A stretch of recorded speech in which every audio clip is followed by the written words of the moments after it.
Welcome to Arch Achievers. நம்ம இப்போ பார்க்க போகிறது Chapter 1ல Illustration 20 sum. Pandian does not keep his book under double entry system. From the following information, prepare trading and profit and loss account and balance sheet.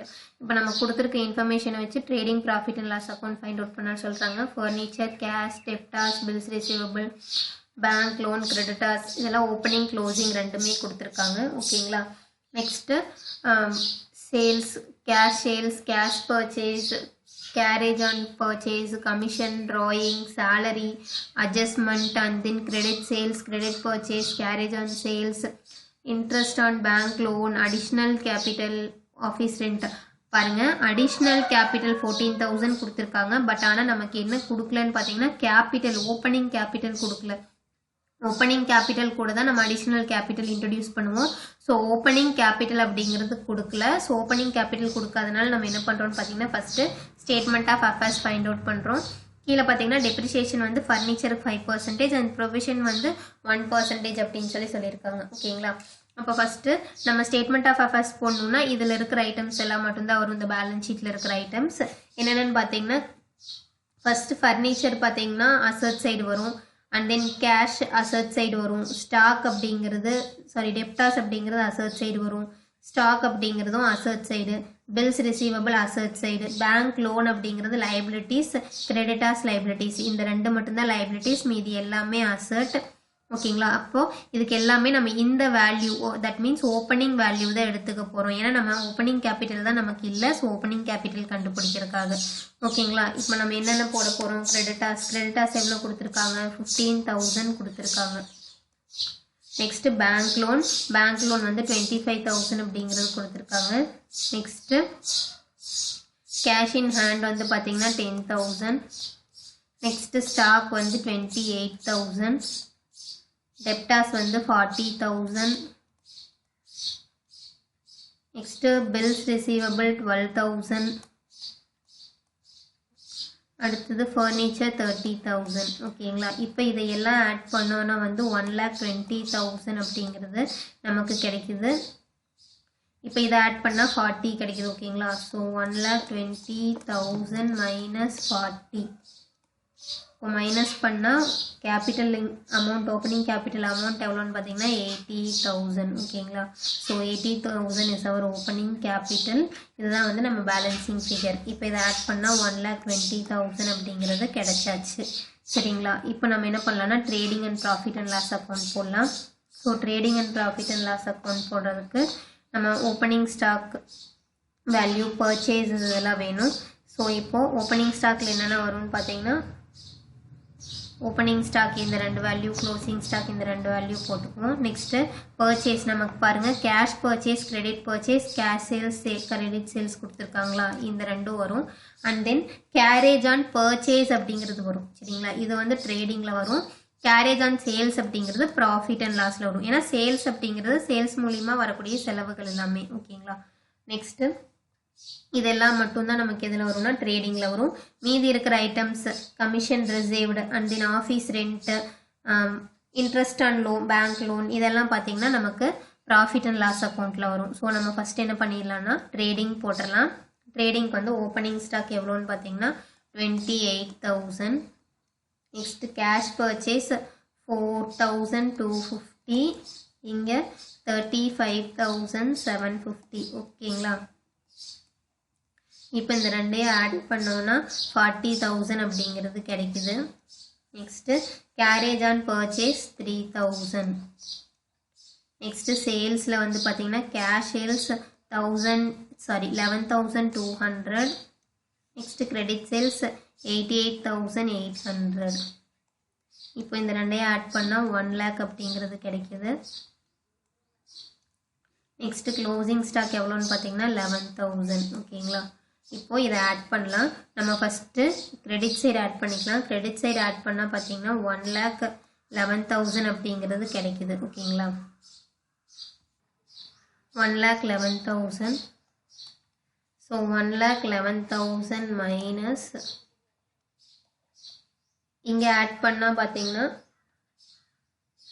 எவ்வளோ வருதுன்னு பார்த்தீங்கன்னா 71,000 அப்படிங்கிறது கிடைக்குது. So so இந்த ரெண்டையும் லெஸ் பண்ணால் கிடைக்கக்கூடியதான் வந்து 40. அப்போ 40,000 அப்படிங்கிறது வந்து நம்மளோட கிராஸ் ப்ராஃபிட்.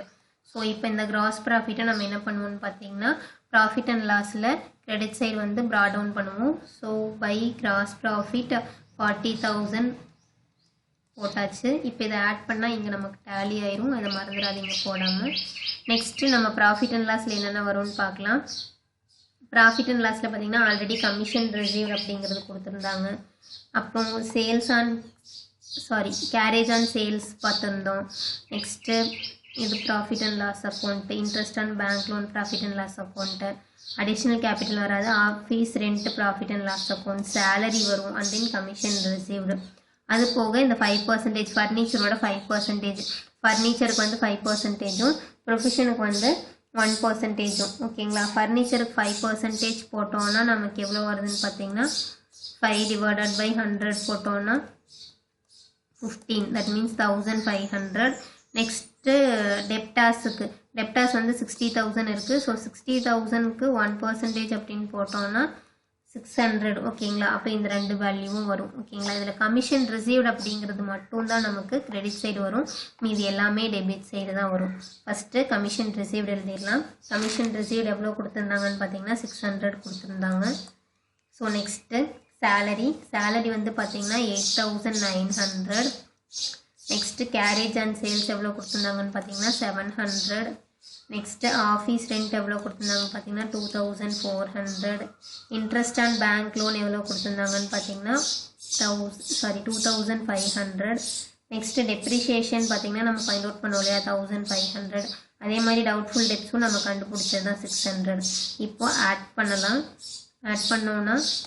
ஆட் பண்ணால் எவ்வளோ வருதுன்னு பார்த்தீங்கன்னா 16,600 அப்படிங்கிறது கிடைக்கிது. ஓகேங்களா? அப்போ நமக்கு கிரெடிட் சைடு தான் அதிகமாக இருக்குது. கிரெடிட் சைடு ஆட் பண்ணால் வந்து 40,600 அப்படிங்கிறது கிடைக்கிது. ஸோ 40,600 மைனஸ் 16,600 24,000 அப்படிங்கிறது நம்மளோட நெட் ப்ராஃபிட். ஓகேங்களா? ஸோ இந்த 24,000 நம்ம பேலன்ஸ் ஷீட்டுக்கு எடுத்துக்க போகிறோம். ஸோ இதை ஆட் பண்ணோன்னா 40,600 அப்படிங்கிறது ரெண்டு சைடும் டேலி பண்ணிக்கலாம். இப்போ ஃபஸ்ட்டு கேபிட்டல் நம்ம ஃபைண்ட் அவுட் பண்ணியிருந்தோம் இல்லையா 80,000 அப்படின்னு சொல்லி ஃபைண்ட் அவுட் பண்ணோம். அப்போ அந்த capital amount and then net profit நம்ம இப்போ கண்டுபிடிச்சது கேபிட்டல் அமௌண்ட் பாருங்கள் 80,000. அண்ட் தென் நெட் ப்ராஃபிட் கூட நம்ம இன்னொன்று ஆட் பண்ணணும். என்னென்னு பார்த்தீங்கன்னா டிராயிங்ஸ். ஓகேங்களா? டிராயிங்ஸை வந்து லெஸ் பண்ணுவோமா, அது போக அடிஷ்னல் கேபிட்டல் அப்படின்னு கொடுத்துருக்காங்களவா, இந்த அடிஷ்னல் கேபிட்டல் ஆட் பண்ணணும். ஏன்னா கேபிட்டல் கூட எக்ஸஸாக பத்தாததான் நம்ம என்ன பண்ணுறோம்னா அடிஷ்னல் கேபிட்டல்ங்கிற ஒன்று கொண்டு வரோம். சரிங்களா? அப்போது கேபிட்டல் கூட net profit and then plus additional capital minus drawing. ஓகேங்களா? நெக்ஸ்ட் பேங்க் லோன் வந்து லைபிலிட்டி சைடு வரும், அண்ட் தென் கிரெடிட்டாஸ் வந்து லைபிலிட்டி சைடு வரும். சேம் இதே தான், மீதியெல்லாம் அசட் சைடு தான் வரும். ஆனால் வேல்யூ நம்ம எந்த வேல்யூ எடுத்துக்குவோம்னு பார்த்தீங்கன்னா க்ளோசிங் வேல்யூ அப்படிங்கிறத எடுத்துக்குவோம் இந்த பேலன்ஸ் ஷீட்டில். சரிங்களா? அப்போ இந்த ரெண்டு ஐட்டம்ஸ் லைபிலிட்டிஸில் போடுவோம், மீதியெல்லாம் அசட். இப்போ வேல்யூ சப்ஸ்டியூட் பண்ணிக்கலாம். ஃபஸ்ட்டு கேபிட்டல் வந்து நம்ம ஃபைண்ட் அவுட் பண்ண 80,000. ஸோ 80,000 அப்படிங்கிறது போட்டாச்சு. Next net profit 24,000. இந்த ரெண்டையும் ஆட் பண்ணால் 1,04,000 அப்படிங்கிறது கிடைக்கிது. நெக்ஸ்ட்டு அடிஷ்னல் கேபிட்டல் வந்து 14,000. ஸோ அடிஷ்னல் கேபிட்டல் கிடைச்சது எவ்வளோன்னு பார்த்தீங்கன்னா 1,18,000 அப்படிங்கிறது கிடைக்கிது. மைனஸ் டிராயிங் வந்து பார்த்தீங்கன்னா 8,000. அப்போ டிராயிங் லெஸ் பண்ணது போக நமக்கு கிடைக்கிறது பார்த்தீங்கன்னா 1,10,000 அப்படிங்கிறது கிடைக்கிது. ஓகேங்களா? நெக்ஸ்ட்டு பேங்க் லோன் வந்து பார்த்தீங்கன்னா 25,000. நெக்ஸ்ட்டு கிரெடிட்டாஸ் பார்த்தீங்கன்னா எவ்வளோன்னா 16,000 அப்படிங்கிறது கிடைக்கிது. இப்போது இதையெல்லாம் ஆட் பண்ணோன்னா நமக்கு 1,51,000 கிடைச்சாச்சு. ஸோ இதே வேல்யூ இங்கேயும் கிடைச்சா நம்ம போட்டது correct. First cash in hand எவ்வளோன்னு பார்த்தீங்கன்னா 17,000. நெக்ஸ்ட்டு ஸ்டாக் வந்து பார்த்தீங்கன்னா 11,000. நெக்ஸ்ட்டு டெப்டாஸ் வந்து 60,000 கொடுத்துருந்தாங்க. 60,000ல் 1% வந்து டவுட்ஃபுல் டெப்ஸ்ன்னு சொன்னாங்க. ஸோ அந்த 1% நம்ம எவ்வளோ கண்டுபிடிச்சோன்னா 600 கண்டுபிடிச்சோம். ஸோ 59,400. நெக்ஸ்ட்டு பில்ஸ் ரிசீவபிள் பார்த்தீங்கன்னா 35,400. நெக்ஸ்ட்டு ஃபர்னிச்சர் வந்து 30,000 அப்படிங்கிறது கொடுத்துருந்தாங்க. 30,000க்கு நம்ம 5% டெப்ரிசியேஷன் போடையில் 1,500 அப்படிங்கிறது கண்டுபிடிச்சிருந்தோம். அப்போ அதை லெஸ் பண்ணால் நமக்கு 28,500 அப்படிங்கிறது கிடைச்சிருக்கு. ஸோ இதை ஆட் பண்ணோன்னா நமக்கு 1,51,000 அப்படிங்கிறது கிடைக்குது. So both liabilities and asset side are equal. நம்ம போட்ட ஆன்சர் வந்து கரெக்ட். ஓகேங்களா?